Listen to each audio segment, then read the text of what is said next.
ఈ వాడాక మటుకు ఇంకా 6 రకాలు ఇచ్చారు. 6 రకాలలో ఎంత అయినాయి డబ్బులు ఎంత అయినాయి? ఈ 2 రకాల మటుకు బాగా పనిచేసాయండి.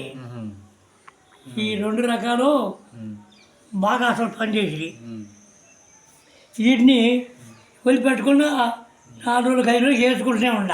ఇప్పటికి 4 రోజులకు 5 రోజులు వదిలిపెట్టలేక వేసుకుంటున్నా. మరి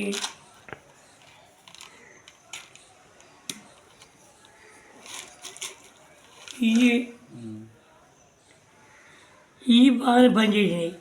పోతే ఇంక తర్వాత ఒక తారీఖు ఒక ఎర్రయ్యను తెల్ల ఇచ్చాను. నాకు అయ్యే పెద్ద పని చేసాడు అనిపించింది, కానీ ఇచ్చాడు 6 రకాలు కూడా. అవి కొనాలి వాడినా కొనాలి వాళ్ళ ఈ కూడా నాకు బాగా పనిచేసాయి. ఈ 4 రకాలు వీటిని వదిలిపెట్టలేక ఉంచుకున్నా, వేసుకుంటాను 4 రోజులకి 5 రోజులకి. వేసుకున్నాక కొద్దిగా లేచి తిరిగి మీ పని నువ్వు చేసుకుంటున్నావు. అది ఆయన గారు వెనకడప్పటి నుంచి వచ్చిండు నీ కోసం. ఆ పిల్ల ఒక ఆమె నడవట్లేదు, చేయి కొట్టుకుంటేనే నడుస్తుంది కొద్దిగా. అది మీరు వాడండి, ఈ ప్రోడక్ట్ మంచిది.